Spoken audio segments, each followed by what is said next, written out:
27 ఏళ్ల తర్వాత BJP Delhi office కు కలవచ్చింది. బీజేపీ ఢిల్లీ రాష్ట్ర కార్యాలయంలో విజయోత్సవ సంబరాలు జరుగుతున్నాయి. ఢిల్లీలో 1993లో చివరిసారిగా బీజేపీ గెలిచింది. 27 ఏళ్లుగా బీజేపీకి ఢిల్లీ అందని ద్రాక్షగానే మిగిలిపోయింది.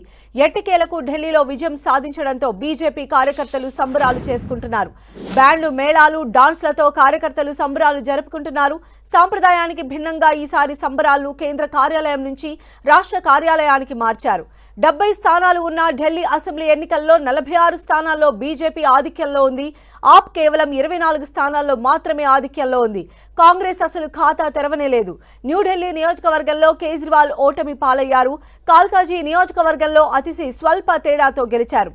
3 పర్యాయాలు ఆమ్ ఆద్మీ పార్టీకి అధికారం కట్టబెట్టిన హస్తిన ప్రజలు ఈసారి బీజేపీకి జై కొట్టారు. 1998 తర్వాత బీజేపీ ఢిల్లీలో సత్తా చాటడం ఇదే తొలిసారి. ఢిల్లీ ప్రజలు బీజేపీ ఇచ్చిన హామీలను ప్రజలు నమ్మినట్లే కనిపిస్తోంది. ఢిల్లీలో ఆప్ సర్కార్కు వ్యతిరేకంగా ప్రచారం చేయడంలో బీజేపీ సక్సెస్ అయినట్లు తెలుస్తోంది. ఢిల్లీ లిక్కర్ స్కామ్ ఆరోపణలు ఆమ్ ఆద్మీ పార్టీకి బాగా దెబ్బ తగిలినట్లు అర్థమవుతోంది. సీఎం నివాసం, ఇతర అవినీతి ఆరోపణల్లో ఆప్ కూరుకుపోయిందన్న అంశాన్ని బీజేపీ బాగా ఎస్టాబ్లిష్ చేస్తూ వచ్చింది. డబుల్ ఇంజిన్ సర్కార్తోనే ఢిల్లీ అభివృద్ధి సాధ్యమన్న బీజేపీ హామీలను హస్తిన ప్రజలు నమ్మినట్లు ఈ ట్రెండ్స్ ను బట్టి తెలుస్తోంది. మహిళలకు నెలకు 2500 ఆర్థిక సాయం, 500 రూపాయలకి గ్యాస్ సిలిండర్, ఏడాదికి 2 సిలిండర్లు ఉచితం, గర్భిణులకు 21,000 సాయం, 70 ఏళ్లు పైబడిన వారికి 10 లక్షల ఆరోగ్య బీమా, 60 నుంచి 70 ఏళ్ల వృద్ధులకు 2,500 పెన్షన్, 70 ఏళ్లు దాటిన వృద్ధులు, వితంతువులకు 3,000 పెన్షన్, మురికివాడల్లో 5 రూపాయలకు భోజనం, ఇలా చాలా కీలకమైన హామీలను ఇచ్చింది బీజేపీ. దీంతో ప్రజలు కమలం వైపు మొగ్గు చూపుతున్నట్లు తెలుస్తోంది. ఓవరాల్ అప్డేట్స్ మా ప్రతినిధి గోపి మనకు అందిస్తారు. గోపి, ఢిల్లీ అసెంబ్లీ ఎన్నికల ఓట్ల లెక్కింపు కొనసాగుతోంది. ఇప్పటి వరకు వెలువడిన ఫలితాలను చూసుకున్నట్లయితే 19 స్థానాల్లో బీజేపీ విజయం సాధించడం జరిగింది. అలాగే మరో 11 స్థానాల్లో ఆమ్ ఆద్మీ పార్టీ విజయం సాధించడం జరిగింది. మరో 28 స్థానాల్లో బీజేపీ లీడింగ్ లో ఉంది. మరో 12 స్థానాల్లో ఆమ్ ఆద్మీ పార్టీ లీడింగ్ లో ఉంది. కాంగ్రెస్ ఖాతా తెరవలేకపోయింది. ఒక్క స్థానంలో కూడా కాంగ్రెస్ గెలవలేదు. అలాగే లీడ్స్ లో కూడా లేరు. సో ఢిల్లీ అసెంబ్లీ ఎన్నికల్లో కాంగ్రెస్ రిజల్ట్స్ జీరోగా చెప్పాలి. కానీ కాంగ్రెస్, ఆమ్ ఆద్మీ పార్టీ విడివిడిగా పోటీ చేయడం బీజేపీకి చాలా పెద్ద లాభాన్ని చేకూర్చినట్లయింది. ఎందుకంటే 27 ఏళ్ల తర్వాత, దాదాపు 3 దశాబ్దాల తర్వాత బీజేపీ గెలుపుకి కాంగ్రెస్ ఒక ప్రధాన కారణంగా మనం ఇక్కడ చెప్పాల్సి ఉంటుంది. ఆమ్ ఆద్మీ పార్టీ వైఫల్యాలు, అలాగే అవినీతి, ఇవన్నీ ఒక ఎత్తు అయితే ఆప్ అలాగే కాంగ్రెస్ ఇండియా కూటమిలో భాగంగా కలిసి పోటీ చేయకపోవడం వల్ల 6% ఓట్ షేర్ అనేది కాంగ్రెస్ కి లభించడం జరిగింది. ఇటు కాంగ్రెస్ అలాగే ఆమ్ ఆద్మీ పార్టీ, బీజేపీ యొక్క ఓట్ షేర్లను గమనించినట్లయితే కనుక ఇటు ఆమ్ ఆద్మీ పార్టీకి అలాగే బీజేపీకి వచ్చిన ఓట్ షేర్ అనేది ఇటు ఆమ్ ఆద్మీ పార్టీకి 43.80% ఓటు శాతం అనేది రావడం జరిగింది. ఇటు బీజేపీకి 45.77, అంటే కేవలం 3% మాత్రమే ఆమ్ ఆద్మీ పార్టీకి బీజేపీకి తేడా ఉంది. అలాగే కాంగ్రెస్ పార్టీ చూసుకున్నట్లయితే కనుక 6.37%. ఈ 6.37% అలాగే ఆమ్ ఆద్మీ పార్టీకి కలిసినట్లయితే కనుక ఖచ్చితంగా వాళ్ళు విజయం సాధించి ఉండేవాళ్ళు. బీజేపీ ఓడిపోయి ఉండేది. కానీ ఇక్కడ విడివిడిగా పోటీ చేయడం, కాంగ్రెస్ పోటీ చేయడం వల్ల ఇటు బీజేపీ లాభపడిన పరిస్థితి.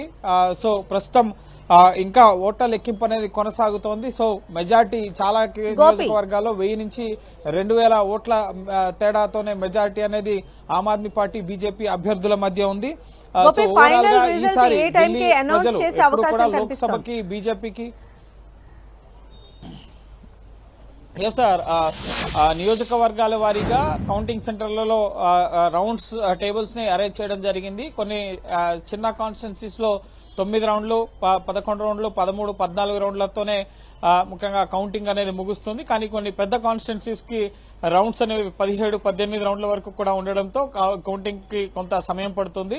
సో మరో గంటలోగా ఈ అసెంబ్లీ ఎన్నికల ఫలితాలని పూర్తి స్థాయిలో వెల్లడించే అవకాశం కనిపిస్తోంది. ఇప్పటికే కేజ్రీవాల్ అసెంబ్లీ ఎన్నికల ఫలితాలకు సంబంధించి స్పందించారు. ప్రజా తీర్పుని గౌరవిస్తున్నాను, ముఖ్యంగా ప్రతిపక్ష పాత్రను పోషించేందుకు ఆమ్ ఆద్మీ పార్టీ సిద్ధంగా ఉంది, అంతేకాకుండా ప్రజల కష్ట సుఖాల్లో మేము భాగంగా ఉంటామని చెప్పి కేజ్రీవాల్ ఒక రికార్డెడ్ వీడియోని ఇటు ఆప్ ఓటమికి సంబంధించి విడుదల చేయడం జరిగింది. న్యూఢిల్లీ అసెంబ్లీ కాన్స్టిట్యున్సీ నుంచి అరవింద్ కేజ్రీవాల్, పరమేశ్ వర్మ పైన ఓడిపోవడం జరిగింది.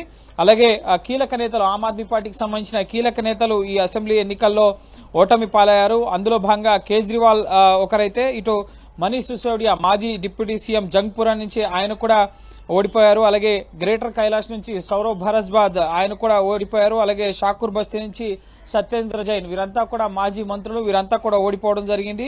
ఇక ఆమ్ ఆద్మీ పార్టీ నుంచి కొంతమంది సీనియర్ నేతలే గెలుపొందారు. ఆప్ నుంచి అతీషి కల్కాజీ స్థానం నుంచి గెలుపొందారు. అలాగే బాబర్పూర్ నుంచి మాజీ పర్యావరణ మంత్రి గోపాల్ రాయ్ గెలుపొందారు. అలాగే బల్లింబారం నుంచి ఇమ్రాన్ హుస్సేన్ గెలుపొందడం జరిగింది. అలాగే ఇటీవల ఆమ్ ఆద్మీ పార్టీ నుంచి బీజేపీలో చేరిన వారి నేతలు కూడా గెలుపొందడం జరిగింది. బీజేపీ నుంచి ప్రధానంగా కైలాష్ గెహ్లాట్ ట్రాన్స్పోర్ట్ మినిస్టర్ గా ఉన్నారు, ఆయన లీడింగ్ లో కొనసాగుతున్నారు. అలాగే అరవిందర్ సింగ్ లవ్లీ ప్రధానంగా మాజీ కాంగ్రెస్ పీసీసీ, ఢిల్లీ పీసీసీగా పనిచేసిన తర్వాత బీజేపీలో చేరిన వ్యక్తి ప్రస్తుతం బీజేపీలో గెలుపొందడం జరిగింది. సో చాలా వరకు ఈసారి ఢిల్లీ ఓటర్లు మార్పును కనబరిచారు. లోక్సభలో బీజేపీకి అభ్యర్థులకు ఓటేసి ఎప్పుడు అసెంబ్లీలో గడిచిన 2 టర్మ్స్ గా కూడా ఆమ్ ఆద్మీ పార్టీకి అవకాశం ఇస్తూ వచ్చారు. కానీ ఈసారి ఆమ్ ఆద్మీ పార్టీ అవినీతి కానీ, అలాగే కుంభకోణాలు, ముఖ్యంగా కేజ్రీవాల్ ఇచ్చిన హామీలను నెరవేర్చకపోవడం, అలాగే బీజేపీ ఇచ్చిన వరాల జల్లుకి ముఖ్యంగా ఒక రకంగా వారంతా కూడా బీజేపీ వైపు డైవర్ట్ అయినట్లుగా కూడా తెలుస్తోంది. అందులో భాగంగానే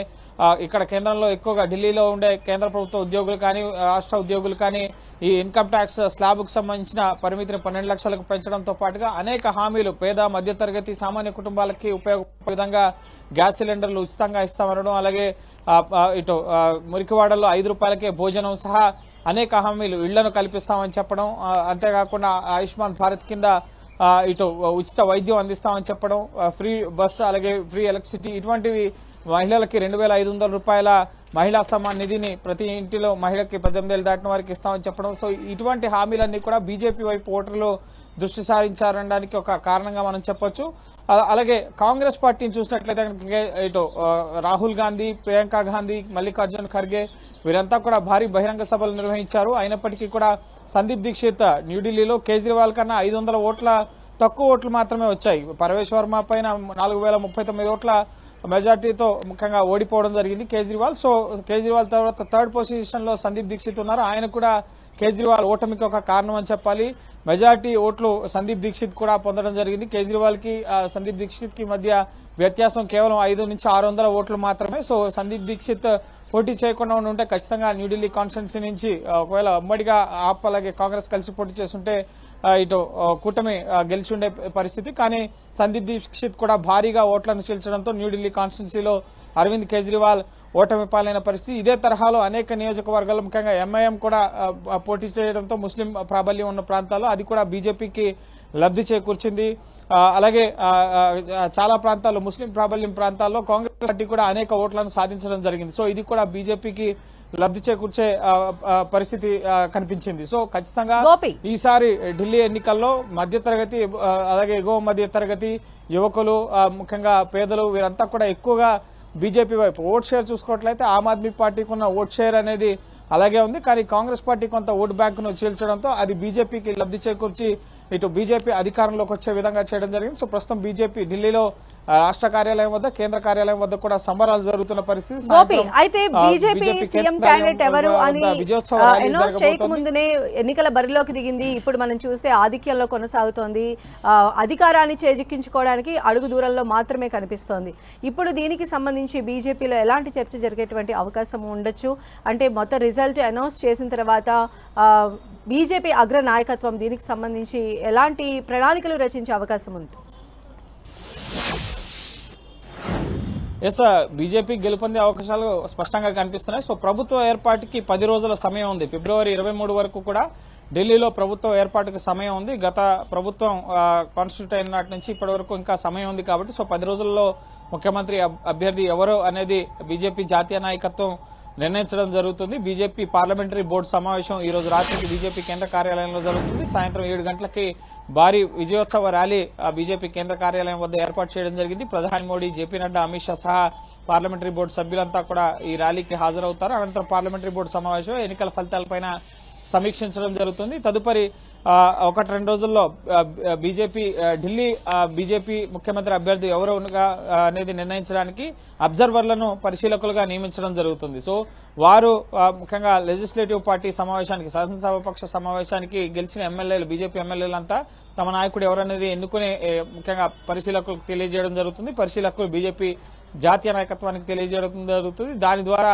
బీజేపీ ముఖ్యమంత్రి అభ్యర్థి ఎవరు అనేది ప్రకటన రాబోతుంది. దీనికి కొంత 1 week to 10 days సమయం పట్టే అవకాశం కనిపిస్తుంది. అయితే రేసులో ప్రధానంగా పర్వేష్ వర్మ, అరవింద్ కేజ్రీవాల్ ని ఓడించిన పర్వేష్ వర్మ ముందంజలో ఉన్నారు. ఆయన మాజీ ముఖ్యమంత్రి, ఢిల్లీకి 1993లో ముఖ్యమంత్రిగా పనిచేసిన సాహిబ్ వర్మ కుమారుడు. సో పర్వేష్ వర్మ ప్రస్తుతం ముఖ్యమంత్రి అభ్యర్థి రేసులో ముందంజలో ఉన్నారు. అలాగే అరవిందర్ సింగ్ లవ్లీ కాంగ్రెస్ పార్టీ నుంచి బీజేపీలో చేరారు గతంలో.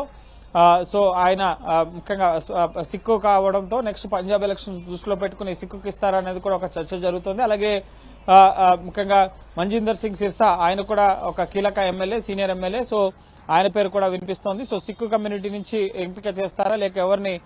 మాజీ బీజేపీ అధ్యక్షుడు, రాష్ట్ర అధ్యక్షుడు సతీష్ చంద్ర ఉపాధ్యాయ, అలాగే మరికొంతమంది కీలక నేతల పేర్లు కూడా వినిపిస్తున్నాయి. సో ఎవరు అనేది అధిష్టానమే నిర్ణయించడం జరుగుతుంది. పార్లమెంటరీ బోర్డు సమావేశంలో తదుపరి ముఖ్యమంత్రిగా ఎవరుంటారు అనేది పరిశీలకులు లెజిస్లేటివ్ పార్టీ సమావేశానికి అటెండ్ అయ్యి అక్కడ అందరితో చర్చించిన తర్వాత ఎమ్మెల్యేలంతా తమ నేతగా ఎవరిని ఎన్నుకుంటారో వారి పేరును అధిష్టానానికి సూచించడం జరుగుతుంది. బీజేపీలో ముఖ్యమంత్రి అభ్యర్థి ఏ రాష్ట్రానికి ఎవరుంటారనేది ముందుగా ప్రకటించరు. కానీ హర్యానా ఎలక్షన్స్ లో నాయబ్ సింగ్ సైనియే ముఖ్యమంత్రిని ముందస్తుగానే ప్రకటించారు. ఆ దిశగా ఆయన్ని ముఖ్యమంత్రిని చేయడం జరిగింది. సో ఇప్పుడు ఢిల్లీలో సుమారు 27 ఏళ్ల తర్వాత ప్రభుత్వం ఏర్పడుతుంది కాబట్టి ఒక స్ట్రాంగ్ ప్రభుత్వం, ముఖ్యంగా డెవలప్మెంటల్ ప్రభుత్వం, అలాగే కేంద్రంలో కూడా బీజేపీ అధికారంలో ఉంది కాబట్టి సో అధిష్టానం ఎవరిని సూచించినా ముఖ్యమంత్రి బాధ్యతలు చేపట్టేందుకు సిద్ధంగా ఉన్నామని చెప్పి, అందుకు అంగీకరించడానికి సిద్ధంగా ఉన్నామని చెప్పి కూడా ఎమ్మెల్యేలు స్పష్టం చేసే అవకాశం కనిపిస్తోంది. సో ఖచ్చితంగా కేంద్ర నాయకత్వం పాత్ర కూడా ఢిల్లీ అభివృద్ధిలో చాలా కీలకంగా ఉండబోతోంది.